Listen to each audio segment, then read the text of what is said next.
Entrepreneurial Appetite is a series of events dedicated to building community, promoting intellectualism, and supporting Black businesses.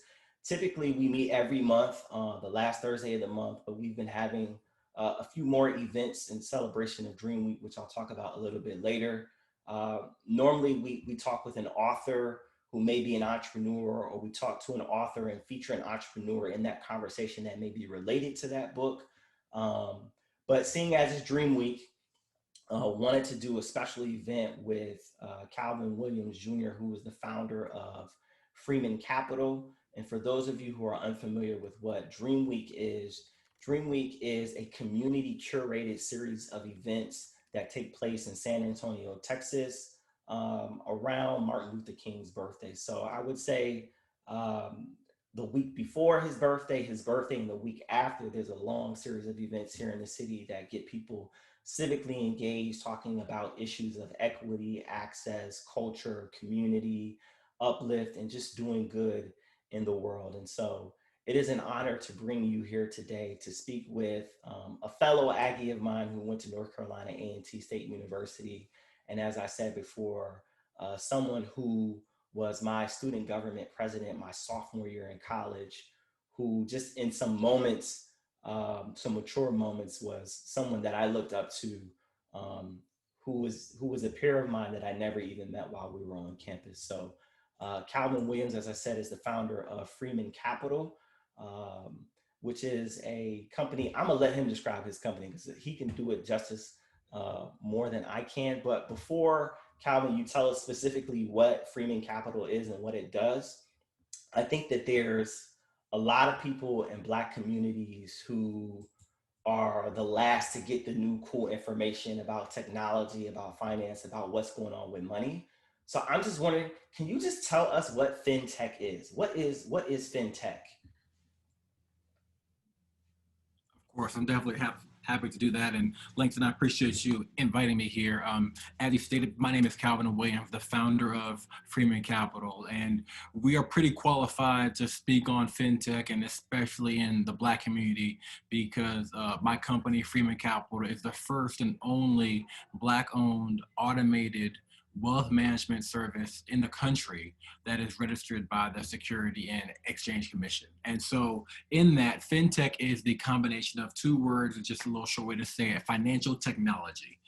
So anything can be a form of financial technology. It can be something as simple as a bank app from BOA or Wells Fargo, whomever. That's a version of financial technology, all the way through like payment technology, like Cash App or PayPal or anything like that, or Venmo, all the way through investing apps, and then all the way to like things like Bitcoin. So financial technology is a very broad term, which just is saying what are ways for us to leverage technology in the aspect of finance. Now, in terms of the Black community, unfortunately, like many things in this country, there are disparities in access and information. That is the main reason why we founded our company, to make sure that we can help as many people as we can get the expertise to grow and build their wealth.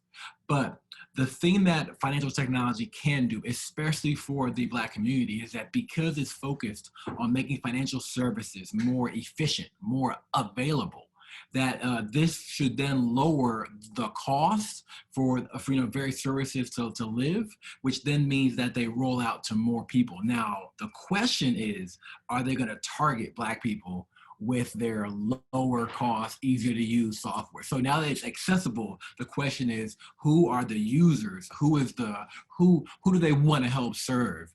But that's probably part two of our topic there. Thank you for sharing that. And I appreciate just laying the foundation for what Fin Technology is and just giving us some background on your company and what you all do. Can you just share for us your story of how you became an entrepreneur, and maybe give us some more insights into the services that Freeman Capital provides? Of course, yeah, definitely. So for real, my entrepreneurial journey, it really starts all the way back with my great grandmother, Evelyn and George Freeman. They were able to, they're first generation born out of slavery, and they got married in like the 1990s, and they were able in DC to, you know, buy their own home and buy one more house. And so like that's like a big deal in the 1990s. Like this is before fix it and flip it, you know. This is segregation, but they were able to take a step forward for their family, and that mentality passed down through our lives. So for me, you know, my parents encouraged entrepreneurship at a super young age. I mean, I was probably 12 when I started my first business, and then probably like 15 when I started my first real technology business, where I was building websites for churches, for you know, government contractors, like all of these things, getting my feet wet. Then at our school, North Carolina A&T State University, that's where things really took off. I was recruited by the Department of Defense to build top secret computer programs at 17. And although it was very, very cool, you know, I wanted to be a bit more social because you can't talk about what you do. It's all top secret. So there at A&T is when things really took off, because I began to build websites for the university. I mean, within 6 months of launching it when I was a junior, we became the preferred vendor for website development across the whole campus. And, you know, that then led to some great things where I bought my first house at 20, Langston, you may not know because we didn't like hang out like that, but you couldn't tell me much at that time, man. Like I freaking started a company, like I had bought a house. I thought I was crushing it until I went to go try and find a wealth manager. And they basically said that unless you can give me $1 million, you aren't even worth talking to. And I was like, what you mean? Like, I'm doing what you guys say. You're supposed to save, you're supposed to invest. That's what I am. That's what I'm doing. But no one would help me. And that is what led me to build Freeman Capital. You know, we are a wealth management as a subscription service. So that means that, you know, you can get started, get access to some of the most expensive and valuable and experts in this field for a low monthly cost. And we give advice and management over all types of finance. Like we focus on helping you figure out what is the next step to help you increase your net worth and build your wealth, because that's what I wanted. I wanted someone who would say like, hey, because of what you're going through, the next thing you should do are these 3 steps. And that's what we do at Freeman, where every month we give folks their 3 steps for them to take that will help them increase their net worth and be more wealthy and live a better life. Yeah, I think that's great. Um, because I mean, there's how do I want to say this?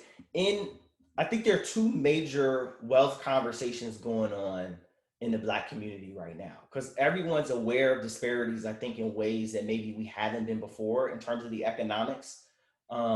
Even people who we assume are aware, but maybe don't have access to that awareness, because sometimes poor people don't know they're poor, right?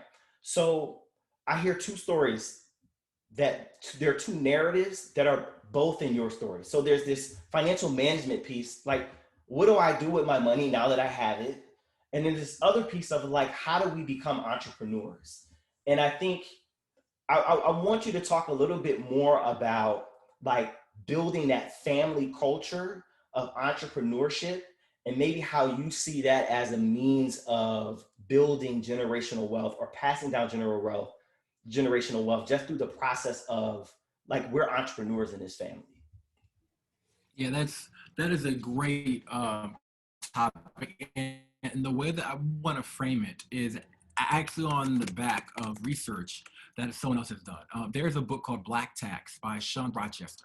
And in this book, it's a powerful book. He breaks down the cost of being Black. And like he really goes through like, you know, and like it breaks down like, you know, if you are a lawyer, if you're a doctor, if you're applying for a job, same resumes, right? White and Black, white name and a quote unquote Black name. How people will have prejudice and bias that will literally impact you. Like if you move out in corporate, how that impacts you. I do believe that there are many ways for us to get to our own individual wealthy places, and we need to redefine what wealth is for us in our generation. It doesn't have to look the same for everyone. And so I do think that entrepreneurship is a way for us to get there, but it's not for everyone. I want to be very, very clear. Like I don't want anyone to feel shame because they're not interested in being an entrepreneur. The truth is, though, we all have gifts. And then the question is, are those gifts being valued by your employer? Or can you do that and do something on the side? Because no one hustles like Black folk do. I mean, there is a reason why we are the number one group that is starting and growing businesses. And so I think it's because we look at in corporate, we're not being treated equally. We aren't being, we aren't getting a equitable shake. And so we're motivated to do it on our own. So I do believe that entrepreneurship is a way, but the thing is that when you look at it and the way that we do is, if you are in a situation where you have now access because of fintech, a bright spot of this technology being deployed in the world of finances is that there are multiple companies being built and targeting to solving problems within the Black community, be it in saving, be it in credit, or what have you. And so now there are more opportunities, no matter where you are on this income journey, on this wealth journey, there are apps built to help you get the next stop. And the key thing is that a lot of the innovators are people like us who are looking at these barriers to entry and figuring out how can we use technology to overcome these barriers to let more of our community through. And that's what we're doing at Freeman Capital, is that we're really focused on taking a personal responsibility because we're the only Black one out there, right? So by that, we have to. And for us, we want to make sure that our customers get that education, they get the understanding and the specific actions that result in their increased net worth. And so with this whole revolution that is going on, there are now companies like my own who are being built to help us grow and build our wealth as a community. And whether or not we do it through entrepreneurship, through investing, or just by becoming more financially literate, we can do it together as we take these steps forward. Yeah, that's good.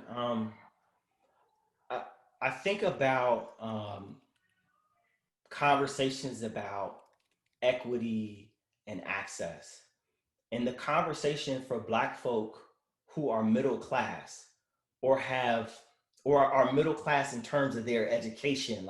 You went to college, I went to college, you got a business. I'm not talking about rich. I'm just talking about average, everyday middle class. Our access to someone like you, to someone who could be a financial planner, is much higher than someone who is just learning how to deal with money. And so how can fintech be leveraged to produce financial liberation in the Black communities that are the most marginalized economically? Yeah, and right there is really the key part right there is because just take Freeman for example, and then we'll go into some other apps that I know of. The average cost to work with a certified financial planner is $250 an hour. And that's that's just you got to have money to make money, right? But even at Freeman, we're less than 60% of that for the whole month, And so what you are looking at is that even those that you are seeing throughout the tranches of finance, companies that are coming in to help that way. So a founder that I know of, her name is Sheena Allen. She runs a company called Capway, and she is focused on helping those who are underbanked, because we got to get them into the banking system. She is a Black woman. When I first met her, she was down in Mississippi. I think she moved now. But there are literally apps that are running out there now. The challenge is not just is there a app or financial technology that can solve underbanked or marginalized banking, or those who need a whole piece about how to get their life together, pay off debt or whatever. The problem is going to be, how do we get the word out and then create an environment of trust? Because really what we're really talking about here is we have had so much that has happened to us as a community, all the way back to Freedman's Bank, that the trust is very thin. And so what I think that what has to happen the most is, regardless of what income or wealth tranche financial technology is focused on, we as people of color have to try and take a little bit of a step to trust it, which is a little scary, and I get it. And the companies have to earn that trust. They need to put in policies and regulation and rules that protect the customers so that when they reach out to them, people can take that first step with confidence and faith. And then that's how we can help out even the poorest by building something that's just for them. But also just keeping in mind, like I have to say it because we see it. I know doctors who are living check to check, living off of their credit card. So poor does not have to mean income. I mean, it can mean what is your wealth, and so that is why we're so focused on giving folks the actions that they need, because there are folks who make 50K or 200K, and their net worth is the same, and that we have to change so that we as a community can build generational wealth. Yeah, I think that's interesting. One of the things that is as so-called millennials that we want as consumers is our industrialists, our major capitalists of these big tech companies or whatever company to be altruistic, to show some type of corporate social responsibility. And I'm Yeah, wondering, because you mentioned these yeah, doctors, right? We have wealth in our community, and we sometimes complain about the rich black people not doing something for the poor black people for the uplift. I'm wondering, is there a mechanism within Freeman Capital, if you're working with that doctor, if you're working with university president, if you're working with entrepreneur that's making a good amount of money, to build into their financial plan, give back to black communities that don't have as much as they do? Like, how do you put that in their financial culture? yeah. So, for me personally, I have found that giving back has been something that has been huge to me. Whether or not I give back through my church or I give back to A&T because we got to support these HBCUs, I have found that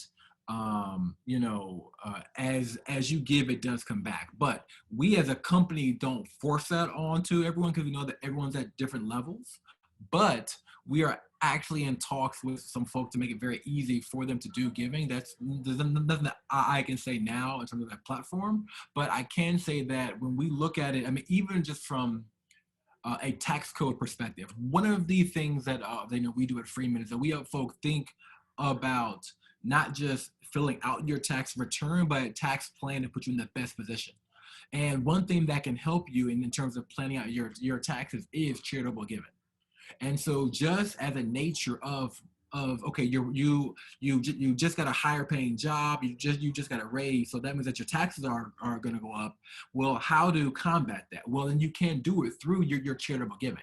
And so it's not a mandate in the way that we do it, but because we're planning for people's wealth and we understand the tax code, is that we will help them position themselves in the best way possible by saying, can you or do you want to think on how you can support causes that you're passionate about through your charitable giving? It helps that organization and it personally helps you because it can literally help you move from one tax bracket to a lower one. So then now you have given it a little bit of money and you get a tax return back. Life is better for everybody. Yeah, that's good. That's good. And I think, those are things like, if you don't grow up with money, with wealth, even if you grow up middle class, like there's different levels to understanding wealth and the benefit of giving in strategic ways that I think no matter where you are, what your education level is, that you can benefit from. Um, want to ask about issues that we hear black founders having in terms of like getting access to capital, right? Venture capitalists, angel investors. I don't know if I really understand totally what a venture capitalist is, or an angel investor. Are they the same? Are they different? But what maybe has been your experience getting people to support your business so that Freeman Capital can grow to do what it's trying to do in black communities? Yeah, and so I will just break some of the terms so that we're all on the same page, right? So you have friends and family investors. That's just people that you know personally that are investing in you. Then there's a term called angel investors. They are individuals that are what's called high net worth. They either make a quarter of a mil they either make a quarter of a mil or higher, or they have $1 million net worth excluding their house. Like they're doing well. And then you have venture capitalists. A venture capitalist is someone who has a company and it's their company's job to invest. So they go out and they raise money from really wealthy people who give them money to give to a founder, and that founder has between 5 and 10 years to give them back 10 times what they gave them. So that's how it's set up. Yes, 10 times. And if you don't hit that mark, they can kick the founder out. There's a whole, or they could do a whole bunch of things. So that's the 3 levels: friends and family, angels, and VCs. We have raised money from all 3, and less than 1.8% of all venture capital funding goes to founders of color. So it's very, very small and very, very narrow. And we are based in North Carolina. So when you look at the country as a whole, less than 1% of all the country's venture capital goes to people in the Southeast. That's everywhere from from Virginia all the way to Texas. So I'm a Black man who raised money in the South. That's like a double entendre. It just doesn't happen, right? So the way that I had to do it is that in the beginning, no one would write me a check. Like no one believed in the idea because it was just an idea. And I hope that a day comes when Black and brown founders get money just from an idea. White boys do, white women I think do as well, but I have not seen it happen for us. So what I had to do was take my salary on my day job, because I was still working, and I literally downgraded my life so that half of my check went to my business every single month. And I had to do that for about 2.5 years before I got any money. So I was my own investor.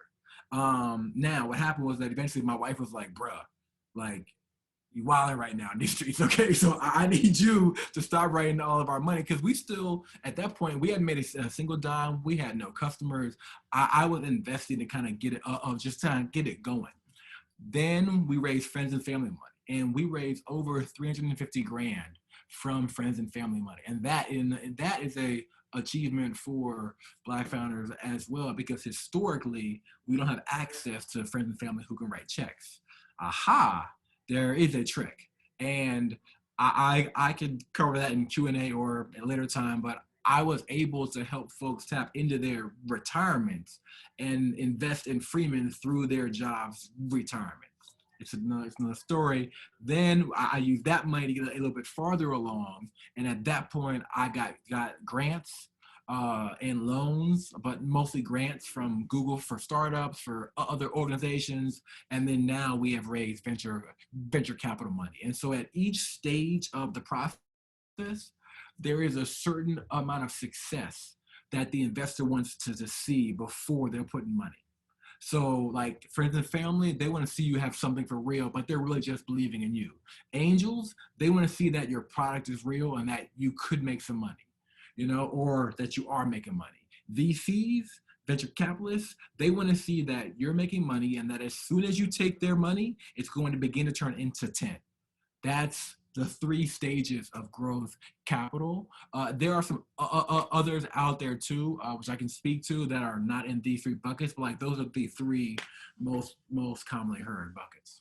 So Calvin, I'm gonna say this. So normally we meet as a book club, and if you write a book, you gotta put that in there, because I think I know people keep saying to me that I gotta write a book. You don't know that stuff. I'm gonna write it down. I promise, because the way that I raised 350 grand, every time that I tell my founder friends, they're like, I want to do it, and it's super easy.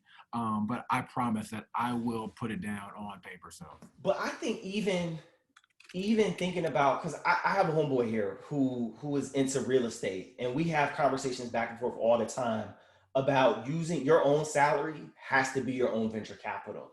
And I think I'm not trying to tell you how to write the book, but I think even starting with that, I lived on half my salary and funded my own company. And for us, some of us, that's just what it's going to take. You know what I mean? And we need to hear stories. It's related to the financial management. Because if you're gonna do that, like you gotta know how to manage all your finances. You gotta know how to get the best out of your taxes, you know? So I think what Yeah. you just laid Yeah. out is probably one of the most powerful stories we've heard from somebody that has Thank you, spoken, sir. in this platform. Um, I know that Thank you you. mentioned that you had a friend who started her own company, that's a fintech company. Um, I want you maybe to talk a little bit about the support that you get from other Black founders. Like, what is that community like? And I actually asked the question about venture capital because, like, I follow Arlen Hamilton and I follow you, and I saw that like Backstage Capital was one of the venture capitalist firms or whatever that invested in you. So, can you talk about how at this stage, like, you're building a community of support of people that look like us or maybe even don't look like us? Yeah, so I think when I frame it in the way that I am going to frame it, that you will instantly get it. Like I went to predominantly white high schools, right? But then when you get to an HBCU, you're surrounded by this Black excellence that is motivating and inspiring, and you might find it in like a Black org like a NABA or a NSB or whatever. But like you're surrounded by it, and like it helps motivate you through all of the crap that you have to get through to be successful.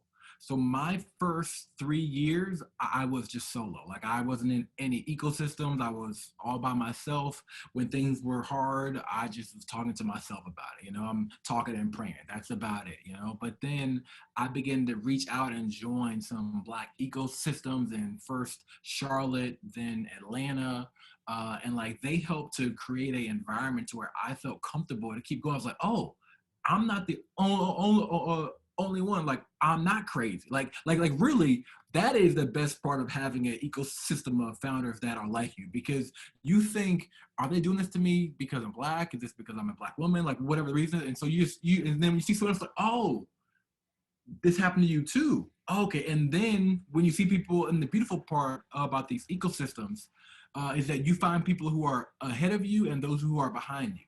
And so to those who are ahead of you, like some of my best mentors are found in these groups because I see that they did it. I was like, oh, and then I asked like, how did you get through this type of a problem? And then they break it down, and like your mind's blown. And then folk are coming behind you, and so you pull them behind. And so really, I mean, it is important to be in diverse ecosystems like that are inclusive, but it's especially important to be in a ecosystem directly related to your profession, be it founder, being a nurse, be it whatever, because we will have experiences and it will feel like it's crazy, but then when you see it's other people, like, oh, okay, they can do it, I can do it, we can do this, and then you go on from there. That's good. I appreciate that. I think sometimes we understand that we need community and don't always know where to find it. And so even in my own experience, having a community of people who are supportive of what I'm doing is crucial. And having grown up like you did, like I went to mostly white high schools, and having the experience at A&T kind of helped shape the way I move forward in terms of like really seeking out community of Black folk for support. And so I think that's crucial. And I think for people who grew up around other Black folk, but in communities that were a bit more economically distressed, understanding that like you can go find Black people who have more wealth experiences than you do or professional experiences than what maybe you come up around is beneficial. Want to ask, what sort of just basic advice do you have for somebody who wants to be a Black founder of a tech company, or maybe is just even working in a new Black tech company that might be founded by somebody else? Yeah, so that's a tough question, and it shouldn't be, but here's why. Because I want to give a really encouraging and uplifting message in response to that. But then I also want to give like a real response. And so I'm going to try and balance both of those things, right? So I think that in this climate right now, it's the best time ever to be Black, hands down, like in any field. And and in the founder space is also great because there are more funds, there are more support being focused on our community. I hope that this lasts. I do firmly believe that this is a bit of a reaction to everything that happened when Trump was president. So now that Biden is president, I hope that things don't just calm down. We just go back to how they were. I would take advantage of all of these opportunities that founders and companies. If you even go on Twitter, there are founders, like white founders, men, women, whatever, who like are saying like, hey, I want to help out a black founder. So if you want me to look at your pitch deck, like people are doing those things. Take advantage of all of those things, right? But above that, you have to have a solid business, because it's nothing worse than us being invited to the party and we look foolish, right? And so the thing is that because these people are opening up these new channels for us, and they could have a bias, they could have limited exposure. What we have to do, it's not just for us, it's for that next founder who comes behind us as well. So like we have to be thorough. We have to know our business. We have to know our numbers, and then begin to understand where you are in the founder journey. If you are at the beginning trying to get your idea together, that's not the time to talk to any investors, because then you're going to look foolish. Like there's no point even you in ruining your own name. And so the biggest thing that I would say is A, take advantage of all these opportunities, but B, really double down on trying to understand your business at a level that no one else can. And then the last thing that I would just say on this topic is there are going to be some moments where you may have to deal with some racism, with some prejudice. But the reality is that we deal with it anyways, just in life. So that same mentality and energy that we bring to the rest of our life, you got to bring it here and then some. So that's it. Yeah, I think that's good. So I kind of want to piggyback off that and say, um, I have this idea, and it's about like the ethic that we bring to our work. The best black business that I have consistently ever experienced or been involved with, this is gonna sound a little morbid, is like the black funeral home. You know what I mean? I don't, and I'm not wishing death, and I'm not trying to go super morbid or anything like that. But just think about it. Like when my dad died, the people that worked in the funeral home were on point with everything, from caring for my mother, being sensitive. When we were driving to put him in his burial place, there were these teenagers who weren't stopping. The dude rolled down his window, was like, "Don't you know this is a funeral?" I mean, they were on point. Like the level of care, the attention to detail, the understanding of getting it right. And I thought about that, and I was like, listen, the black funeral home director, the black morticians, or whatever the case may be, they honor black people in their work. And I'm just, and I'm wondering, like, that's kind of like what you're saying. Even when you're going to the venture capitalist, right? And that venture capitalist may be white, maybe Asian, but you're thinking about the person behind you. The service that you're providing is for black people, right? The culture of I'm honoring black people in my work, I think is beneficial to us. And sometimes we unfairly are extra critical of black businesses. So I'm wondering if you could talk about how maybe a culture and ethic of honoring your community is embedded in your work beyond just like I'm providing a service to you. Yeah, no, and I am happy that you picked up on that too, because that's the reality. Like we take, and everyone should take their business with this level of seriousness, right? Because whenever anyone gives you their hard-earned money, or team members work for you for free and they're giving you their hard-earned time, there's no replacing that. Like once they've given you that, they can't get it back. And so for us, I have a joke with, within my team, is that yes, you can get fined from the SEC, a whole bunch of companies do that. We don't want to be in that group, but they do. But what I am worried about is Black Twitter, because Black Twitter will trash me much harder than any registration thing do, right? Because Black folk, we don't play with our money. And so with that, it's kind of a bit of a motivation. And like we look at other industries, and I never looked at the funeral home, but we looked at Chick-fil-A and we saw their level of service, like the managers are out there changing tires. And so we wanted to, even at our own expense, make sure that we do what is right and in the best interest of our customers, because we know that if we can do that, everything else will work out, and it has. And so I just encourage folks, because I have wanted to spend, 20 grand a month in marketing. Like, I want to do that for a long time, and I'm still waiting to pull the trigger. I'm probably going to pull it very, very soon. But my team is like, Calvin, like, when we go, it has to be right. And so we have a culture of, it's better to do things right than rush and apologize. And so I think that the more that we do that, the less that this stigma of, oh, it's a Black business and it's bad will happen, because we'll take each customer, each investor, each team member, and just treat them that much more serious, and knowing that if this is the only one that we can get, let's value them like they are the world. That's good. That's good. Um, so because we normally, before we go to Q&A from the audience, because we normally are a book club, could you suggest a book, 1, 2, or 3 books that you're reading or that you suggest that like keep you motivated, grounded, have inspired you, Yep. something like that? Yep.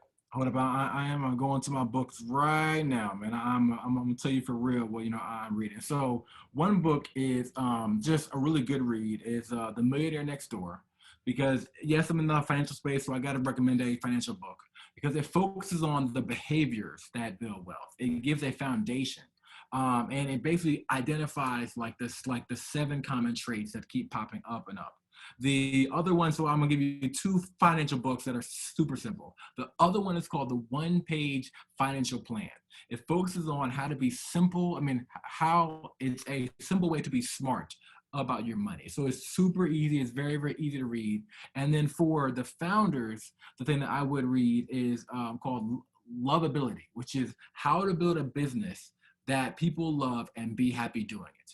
And so it focuses more on how to build a lovable product instead of just how to build a technical product or like a very efficient product. Because I wish that I read more like actual books, but I am reading them in like audiobooks. Just the last one that I'll read, the last one that I'll put out there for those who are people of faith. It's called Kingdom Men.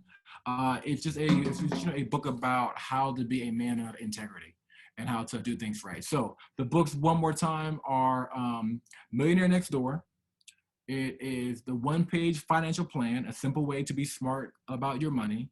Lovability, how to build a business that people love, and then for at least the men, Kingdom Man. It just it smacks me in the face about how I need to be a better man. So that's what I recommend. That's good. I think one thing another idea I've been wrestling with is like, why does character education start in elementary school? And why is it that like when we become older, we become professionals, we have all this professional development about all these other things, but why isn't character education something that's ongoing in businesses and professional spaces? Because we have all this other stuff, and then we wonder why we get toxic leadership sometimes. So I appreciate that that's something that you are intentional about, like managing your character as you build your business. So everyone who's in the audience, if it's your first time, what we try to do is give people in the audience an opportunity to ask their question. So you can put that in the Q&A or in the chat. If you want to ask your question out loud, I would ask that you raise your hand, use the raise your hand function. That will allow me to see you, and then I'll make it so that you're unmuted and you can ask your question to Calvin directly. But since we have some people that have typed some things in the chat, Nicholas Terry asked, how important would you say social media is in order to market yourself, and any advice that you have about broadening your reach?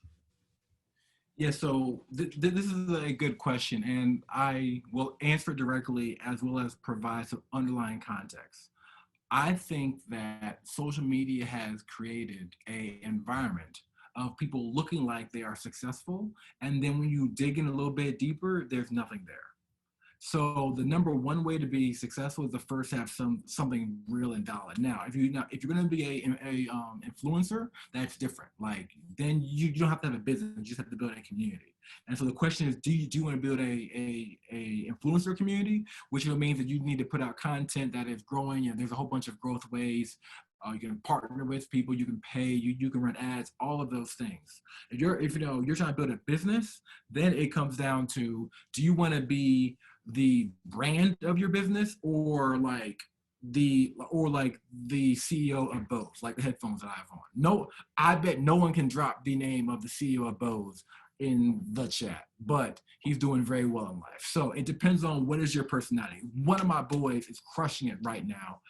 He is a celebrity himself. So he is an influencer, and he has real businesses behind him. So when people are drawn to him, they dig in a little bit, they see there's a real business there. Me, I'm a little bit more low key. So I just want to be a CEO that is just, like, I do stuff like this, but you see me on the street, you might not even know who I am. So it really just all depends on, like, what is your personality.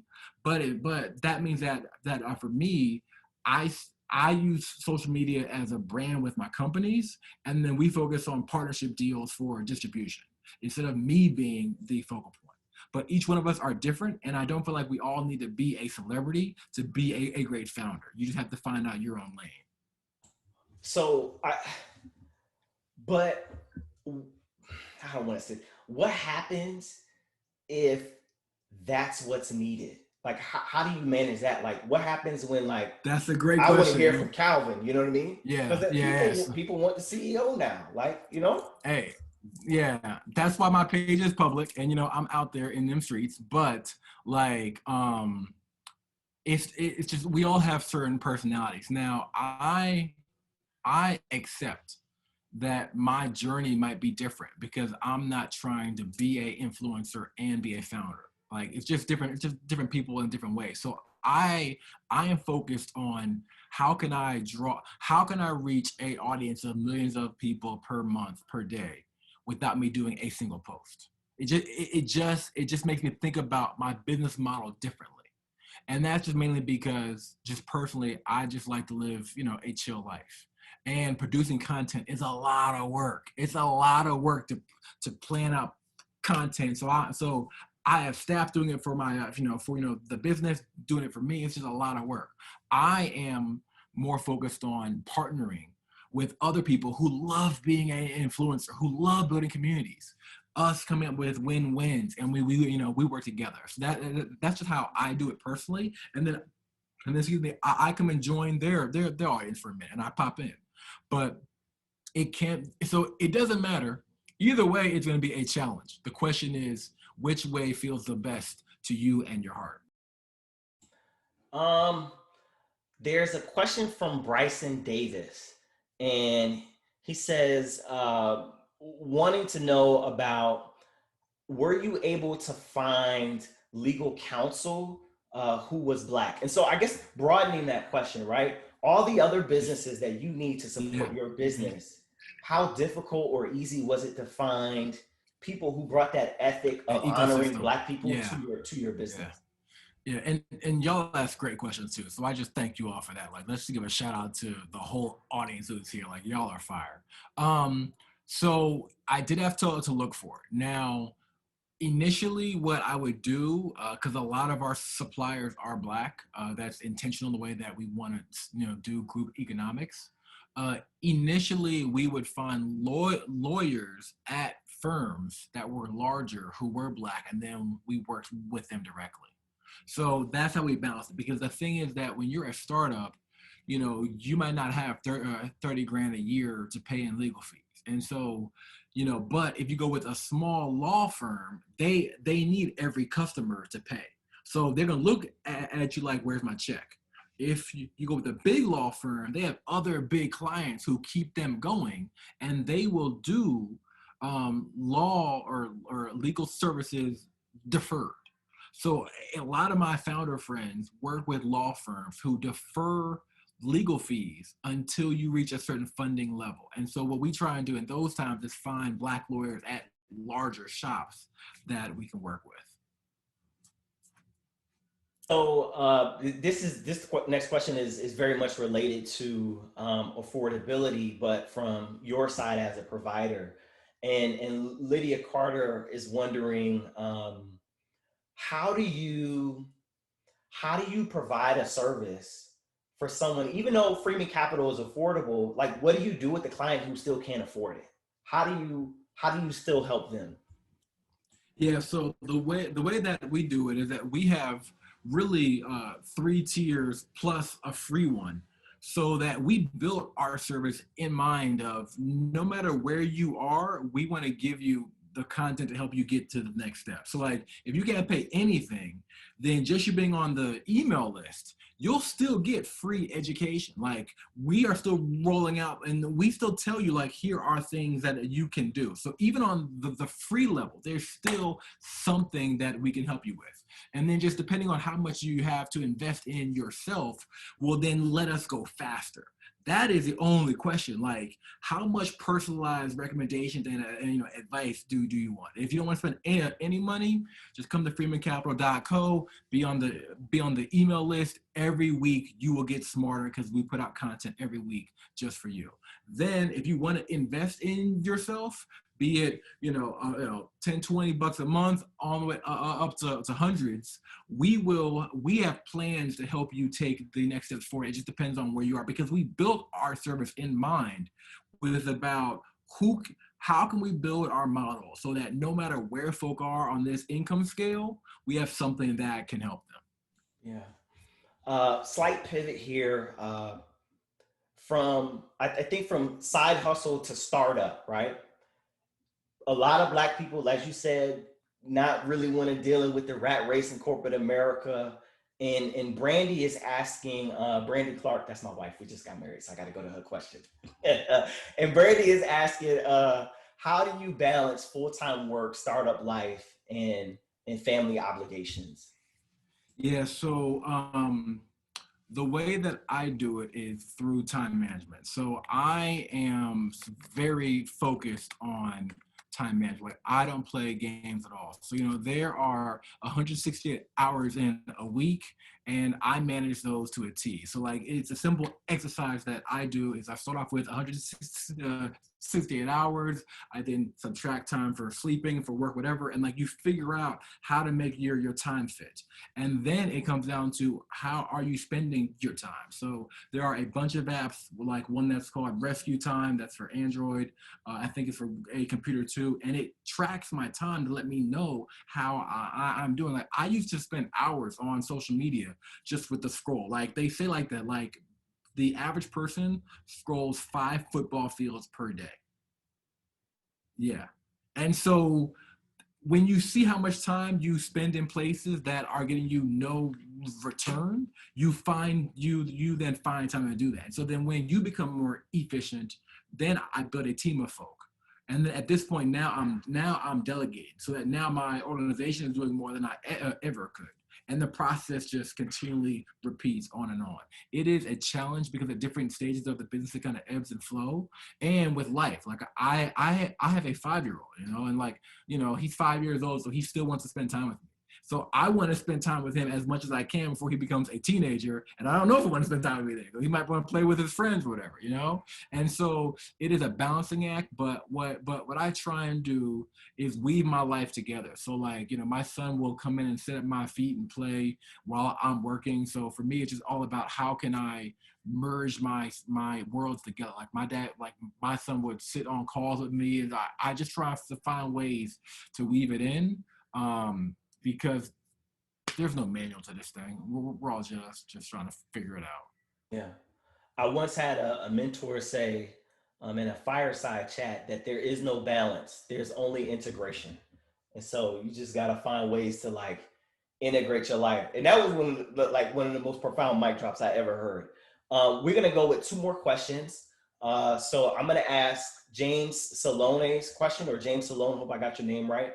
And then I'm going to allow Jason Bailey to talk and ask this question in person. So Jason, make sure you're ready for that after James's question. So James is asking, how does someone become a client of Freeman Capital? Like how do we use your services? Yeah. All right, so it's super simple. The way that it works is that you go to freemancapital.co.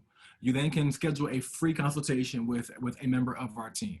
And we have, like, just a side note, there are very few people of color advisors in this space. And our whole team is either someone who's Black or brown.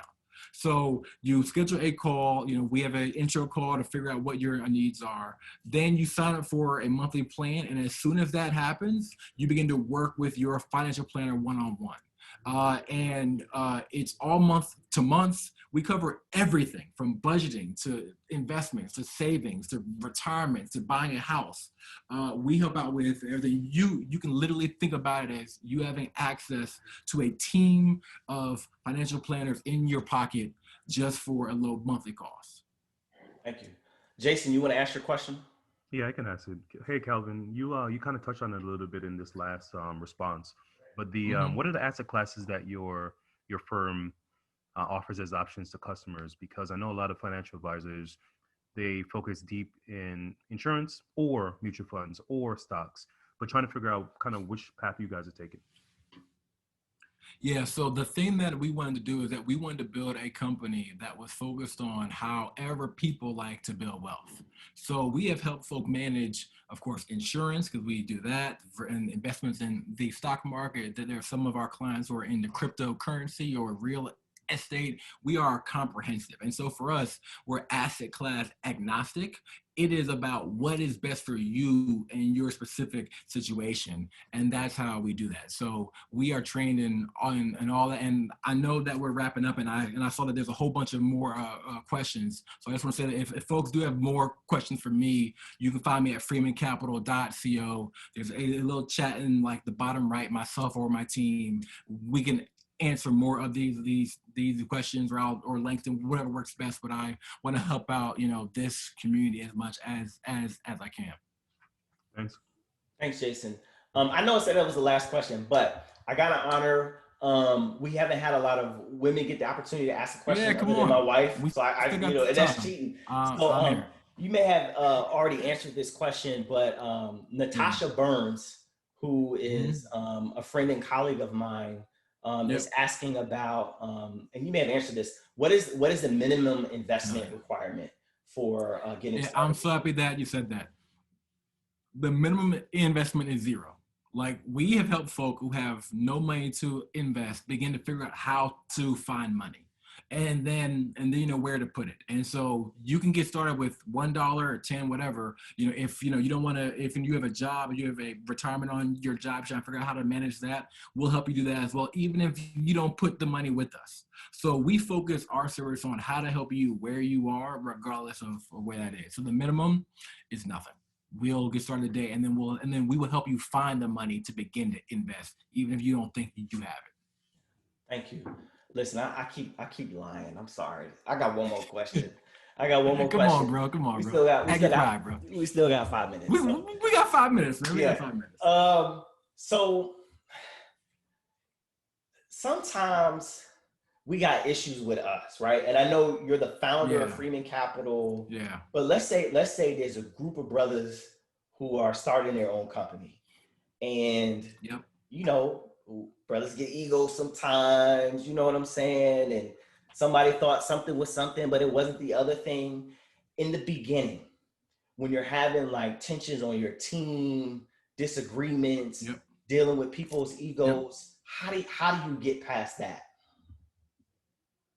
So I think that is why I focus so much on my own integrity and leadership, because what a leader has to do, or what I believe a leader or CEO has to do, is not be the MVP of the football team or basketball team, but be the head coach and figure out, how do I bring together this all-star cast? And so as the leader, like, you will be bringing together people who are good, or at least think they are good. Like, and it's my job to give them a platform on how to be their best and then integrate with everyone else. And so to me, being a founder, being a leader is less about my own excellence or notoriety, and more about creating a culture of inclusivity and attack the problem and not the person. And I literally just said this today on, a call where I was saying that we need to focus or continue to focus on, we can focus on the disagreements in the idea, but not as a team. And so that is what we have to do, because we as a community are not used to seeing business conflicts being resolved successfully. We just haven't done it enough. We're just at that early stage, which means that we as founders have to work on our own emotional intelligence, patience, understanding, seeing things from different perspectives, to bring together people who may or may not be at that same emotional level so that the company can succeed. So this whole burden that you're talking about is on the founder to work on themselves so that they can embody it. And then what they embody, what they value, that's what the company then perpetuates. So it's all on us as founders to manage. Man, I think that was a nugget right there too. Because I'm viewing this thing as levels, right? Level number one is learning how to manage your money. Like, as a community, we got to learn how to do that better. Level number two is being an entrepreneur. Like, how do I become an entrepreneur? How do I get into the tech space?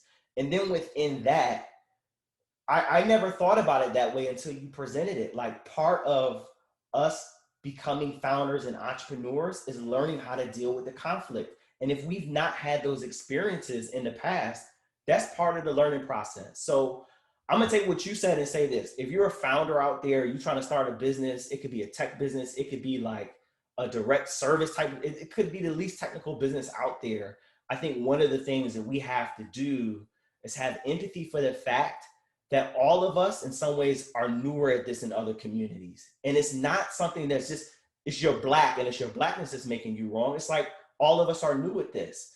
And so when you're having conflict with someone else in your organization, a co-founder, it's like what you said is profound, because you have to look at yourself first. It's like picking the log out of your eye before the other person's eye, because you have impact on the culture of your organization. That was fantastic. I appreciate it.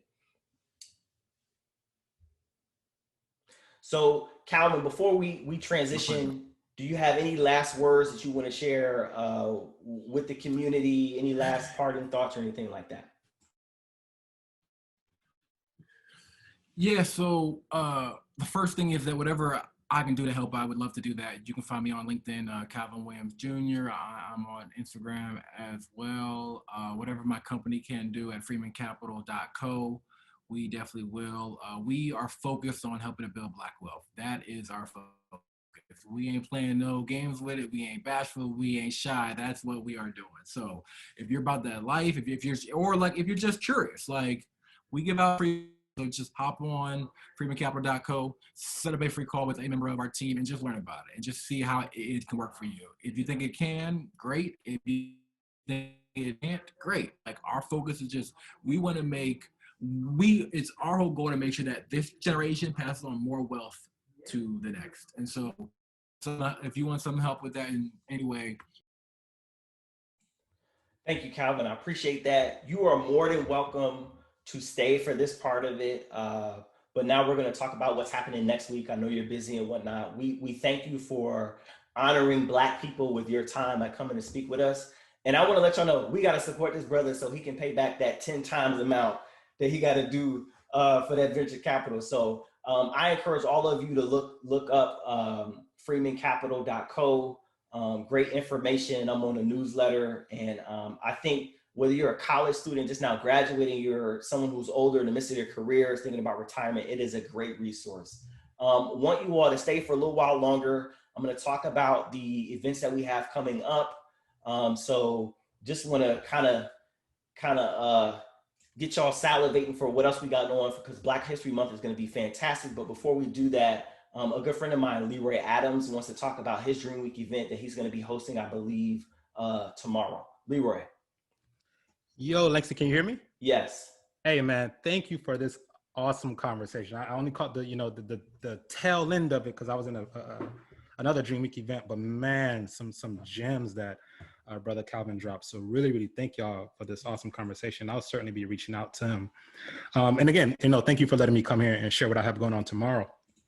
So for everyone in the audience, again, I'm Leroy Adams, and I host a podcast called The Buddy Pass.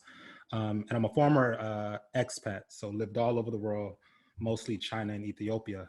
And on our podcast, The Buddy Pass, we interview and tell the stories of Black Americans who've sort of left the American dream or left the pursuit of the American dream to find success in other countries around the world. Some of our guests have been Keith Bartlett. He's a dynamic entrepreneur in China, a sister by the name of Deidre, who runs a travel event company out in Bali for young Black professionals. Cesar Francia, who was a former attorney and mentee of Justice Sonia Sotomayor, who left that behind to start his music career in South Africa. And he actually just released an album. So tomorrow we'll have an event called The New American Dream, where we'll be talking to some of these folks about their stories, why they left America, how did they set up their lives abroad, what sort of tips and strategies can they offer to other people who are looking, other Black people who are looking to move abroad. And so that's tomorrow. I'll drop the link in the chat. Absolutely. Thank y'all for asking. But the event will be tomorrow from 3 to 4, and that's Central Time. Tomorrow, 3 to 4 Central Time, and it's called The New American Dream. And I'll drop the link here in the chat in a minute. Brother Langston, again, thank you for this dope conversation, man. It was awesome. Thank you. Thank you, Leroy, for sharing yours. So stay with us a little bit longer. I'm going to share my screen right quick so you all can see the information for the upcoming events that we have, and then we'll sign out. So what we have coming up next month is something very near and dear to my heart.